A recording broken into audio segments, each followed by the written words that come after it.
Boa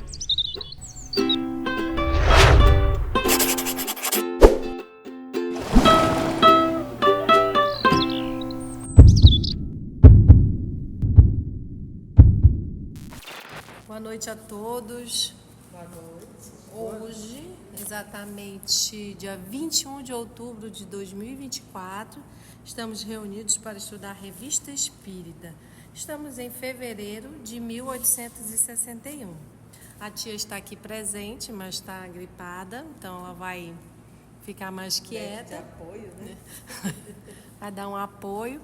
E eu e a Mita vamos fazer a condução do estudo.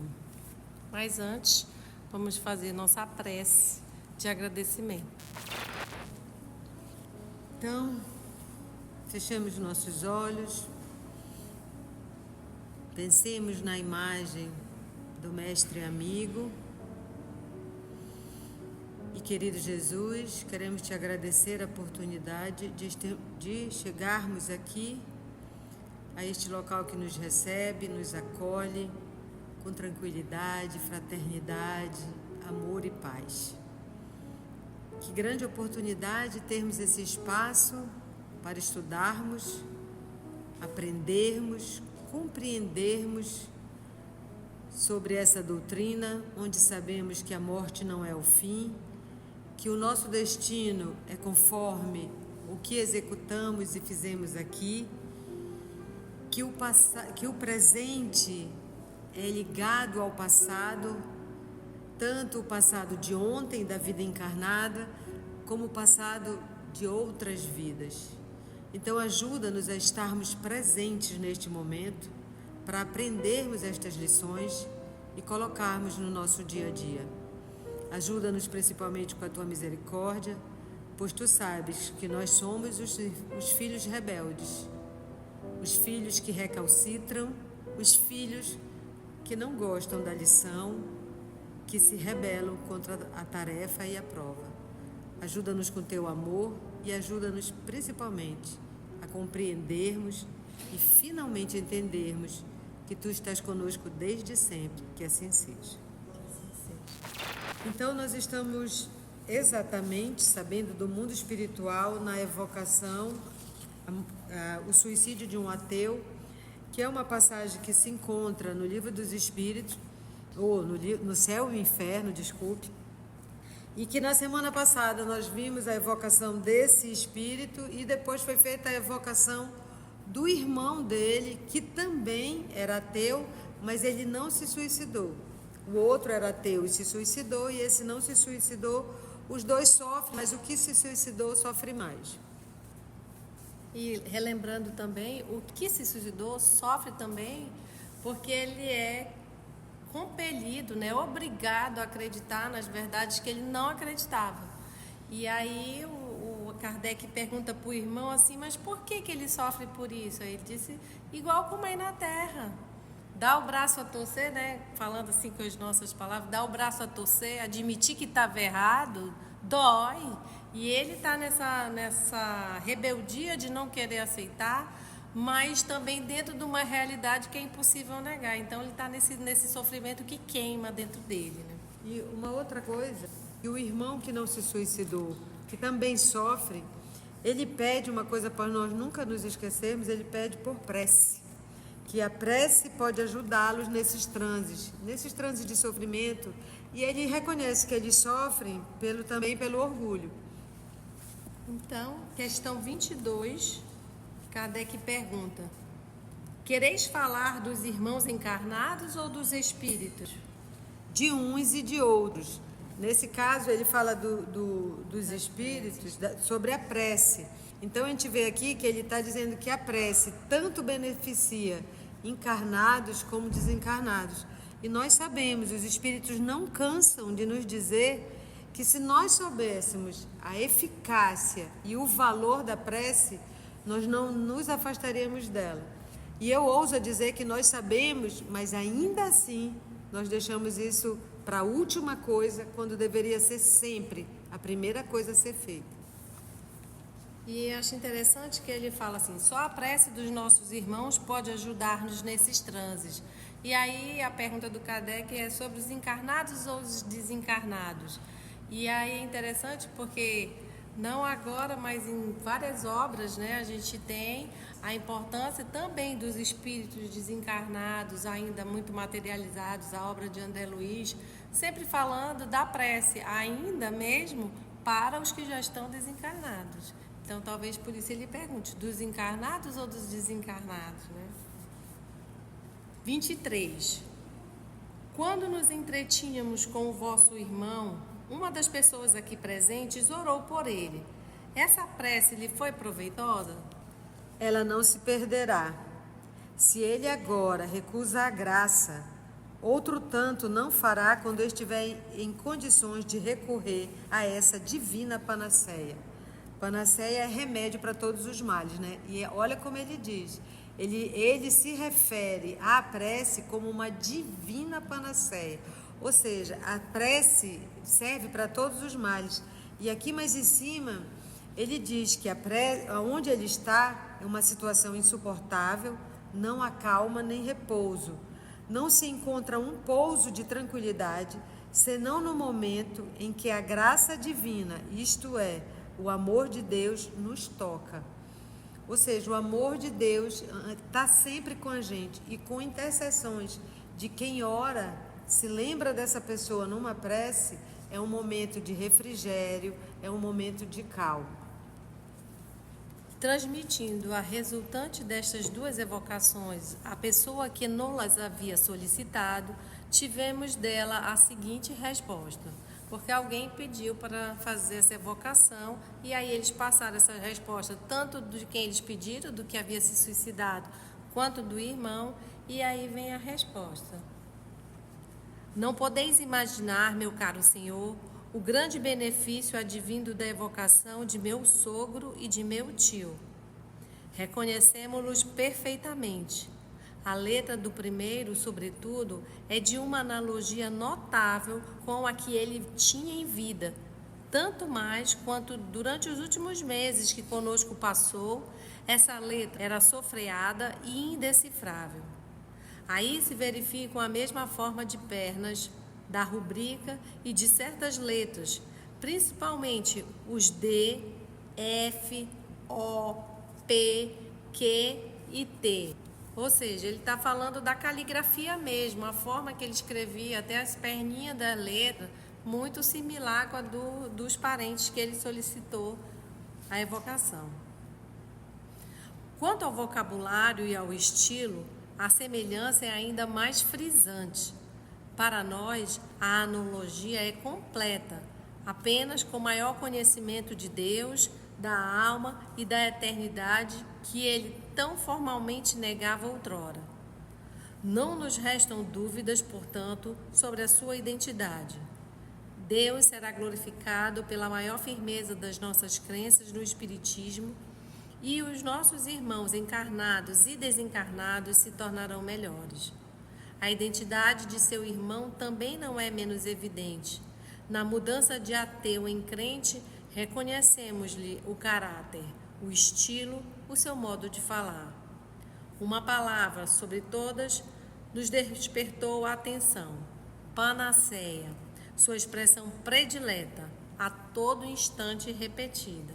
Então, assim, o parente está convencido pelos fatos de que são os entes queridos dele e principalmente por essa palavra que não é muito usada, mas ele costumava usar e ainda utilizar nessa comunicação, então ficou patente que era mesmo o parente. Continua o parente. Mostrei essas duas comunicações a várias pessoas que não menos se admiraram da sua veracidade. Mas os incrédulos, com as mesmas opiniões dos meus parentes, esses desejariam respostas ainda mais categóricas.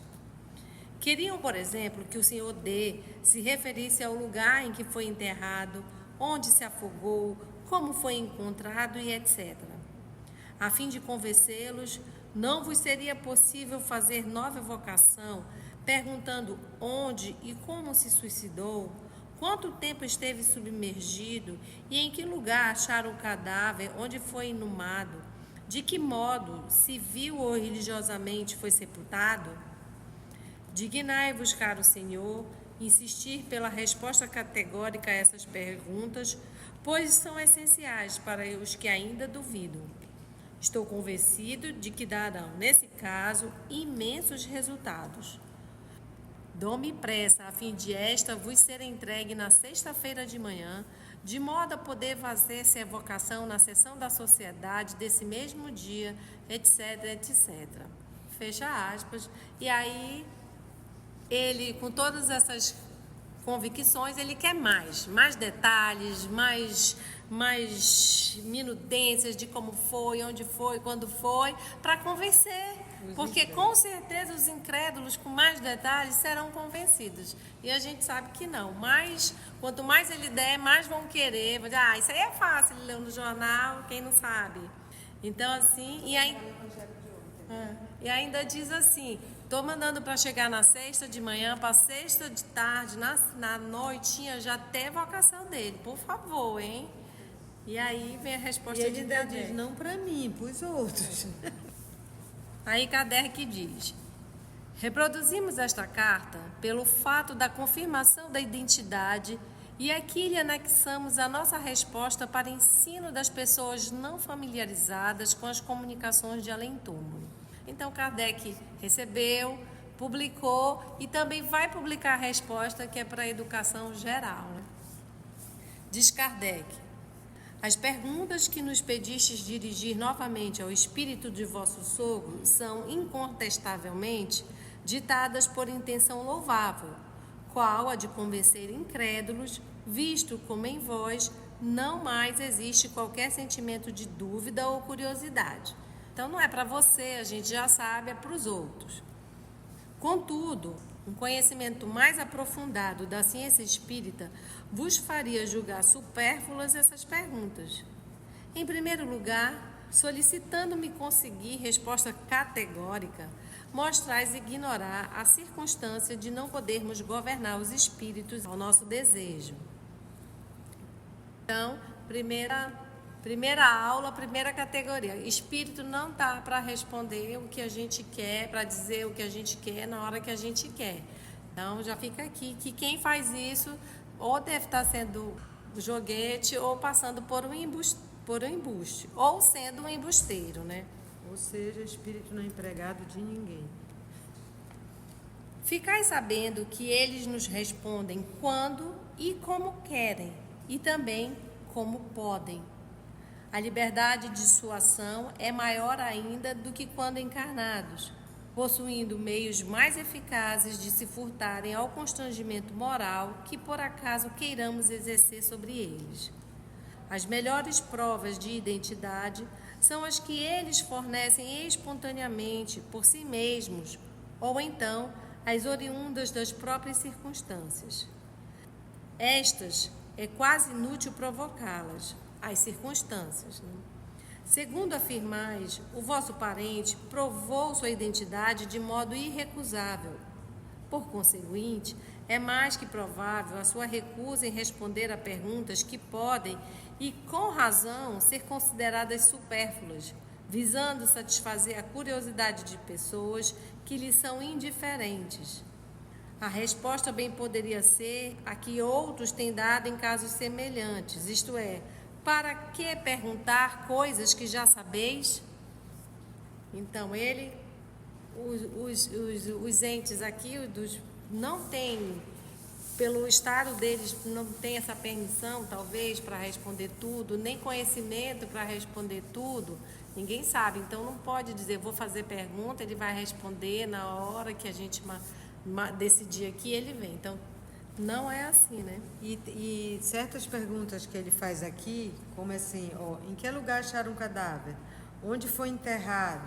De que forma foi enterrado? Isso são perguntas, como ele diz, para que perguntar coisas que já sabeis? Isso quem estava presente já sabe. E se ele der a resposta, vai dizer, alguém falou, não vale. Então, para que dar a resposta que você já sabe? E a gente sabe que os espíritos não respondem, não dizem coisas que nós podemos saber e resolver. Desse código que ele disse, não podemos governar os espíritos ao nosso desejo. E também o espírito está em sofrimento. Aí para que ficar lembrando o dia, a hora, como foi, quanto tempo, né? A falta de caridade também. A lição que os espíritos trazem é sempre de cunho moral, né?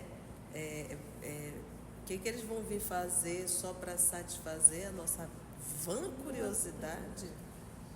Vai acabar. Continua Kardec. A isto acrescentarei que a perturbação e os sofrimentos que o assoberbam devem agravar-se com as investigações desse gênero, que correspondem perfeitamente a querer constranger um doente que mal pode pensar e falar, a historiar as minúcias da sua vida, faltando-se assim as considerações inspiradas pelo seu próprio estado. Ou seja, está debilitada, mas conta como foi, aí tu te afogaste, aí ficou quanto tempo lá, deu uma agonia. Isso aí, pelo amor de Deus, é isso que ele está falando. A condição do espírito não condiz com esse tipo de pergunta. Quanto ao objetivo por vós alegado, ficais certo de que tudo seria negativo. As provas de identidade fornecidas são bem mais valiosas, por isso que foram espontâneas e não de antemão premeditadas. Ora, se estas não puderam contentar os incrédulos, muito menos o fariam interrogativas já pré-estabelecidas, de cuja conivência poderiam suspeitar. Mas vocês perguntaram de que ele morreu, se foi afogado. Olha aí, já falaram, já deram a dica. É bem a gente, né? A gente suspeita, tem que investigar realmente, mas para quem não quer ver, nada pode ser feito. Né? Há pessoas a quem coisa alguma pode convencer. Essas poderiam ver o vosso sogro com os próprios olhos e continuariam supondo-se vítimas de uma alucinação. O que de melhor se lhes pode fazer é deixá-las tranquilas e não perder tempo em discursos supérfluos. Só podemos lamentá-las, pois mais cedo ou mais tarde aprenderão por si mesmas o quanto custa terem repelido a luz que Deus lhes envia. É sobretudo contra estes que Deus patenteia a sua severidade. Então, nada de querer convencer ninguém. O espiritismo, né, a doutrina é para cada um, não é para convencer ninguém, nem ficar, não, mas vamos ver. Como a tia conta, né? Eu não acredito em reencarnação. Tudo bem. Futuro dirá. Mais tarde. Todos saberemos. Então não precisa ficar nessas discussões, né? 2 palavras ainda, Senhor, sobre o vosso pedido de evocação no mesmo dia em que eu deveria receber a carta. Primeiro, as evocações não são feitas assim às pressas. Nem sempre os espíritos respondem ao nosso apelo. Para tanto, é necessário que o possam ou o queiram. Além disso, é preciso um médium que lhes convenha e que este tenha a aptidão especial necessária. Que esse médium esteja à disposição em dado momento, que o meio seja simpático ao espírito, etc. São circunstâncias pelas quais não podemos responder jamais e que importa conhecer quando se quer fazer coisa séria. Ou seja, a gente imagina que é de improviso, mas não tem nada de improviso. Quem improvisa somos nós. O mundo espiritual é organizado, tem disciplina e tem hierarquias que têm que ser respeitadas também, né? E se nem no mundo físico a gente chega e quer uma coisa de uma hora para outra só porque eu quero, olha, me dá pressa aí porque eu estou querendo rapidinho para resolver o meu problema, por que no mundo espiritual, que é muito mais organizado e que aqui é uma cópia imperfeita, seria diferente? Seria nessa pressa porque eu quero para convencer e coisas que não são sérias. Mas ele fala uma coisa, quando ele fala dos espíritos para fazer perguntas, isso também serve para a gente. Às vezes a gente quer resposta do mundo espiritual, que a gente já tem as obras básicas e pode pesquisar. A gente quer resposta dos entes queridos, que não tem condições de responder. A gente precisa aprender a estudar as obras básicas, confiar e fazer as nossas orações. Isso já é um basiquinho que a gente pode fazer sempre. Não, mas a gente não quer, né? Isso é para os outros. Nós somos mais especiais e a gente merecia uma psicografia que me contasse tudo o que eu quisesse. E assim finalizamos essas lições sobre o suicídio de um ateu. E mais do que o suicídio do ateu é a dúvida de quem fica, né? Então, assim, como sanar essas dúvidas e as nossas certezas, lembrando da oração, de confiança e de nada de pressa, para nada. Se você chegou até aqui o final, deixa seu comentário. É muito importante a gente poder ler o teu comentário. Não esqueça de curtir para que possa divulgar a página. Dá o seu like, né? E, se possível, faça a sua inscrição no nosso canal e toca o sininho. Porque quando você toca o sininho, o YouTube avisa para você quando o EOS publicar um novo estudo. Então, receba um grande abraço da família EOS Manaus. E agradecemos ao nosso Senhor Jesus e aos amigos espirituais por mais essa oportunidade de estudo e trabalho.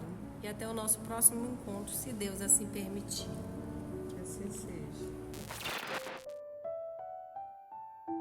EOS Manaus. Estudando para servir ao Cristo. Visite nosso site em www.eosmanaus.org. No YouTube, procure o canal EOS Manaus.